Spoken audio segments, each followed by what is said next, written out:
দুই ভাই ককাই একেলগে মানে একচুৱেলি বাগিচাত মানে যিবিলাক মানে শ্ৰমিক ঘৰ সেইবিলাকত প্ৰত্যেকটা ঘৰত মানে লেট্ৰিন বাথৰুম নাই।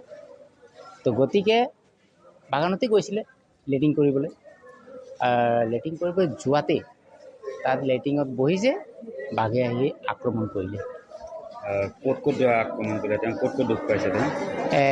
তেওঁৰ এই মুখমণ্ডলত মাৰিছে, নাখুন মাৰিছে, একচুৱেলি নাখুনত মাৰিছে, এইও ফালি দিছে, আকৌ পিঠিত মাৰিছে, ডিঙিত অলপ মাৰিছে, হাতত মাৰিছে।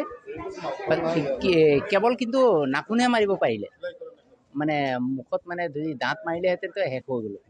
তেওঁৰ এতিয়া অৱস্থা কেনেকুৱা আছে? তেওঁৰ অৱস্থা ক'বলৈ গ'লে অলপ সংকটজনক হয়।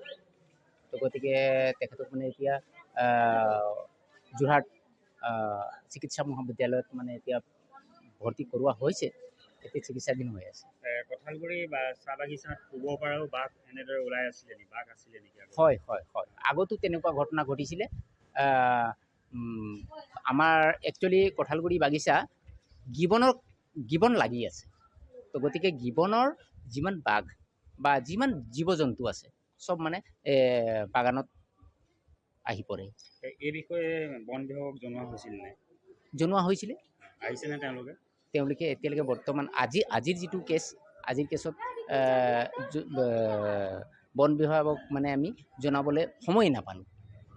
এতিয়া বৰ্তমান জনোৱা হৈছে। অৱশ্য আমাৰ বাগিচাৰ সম্পাদক আছে, সম্পাদকে আছে আৰু বিষয়ববীয়া আছে, তেখেতসকলে মানে লিপিবদ্ধ কৰি আৰু জনাইছে।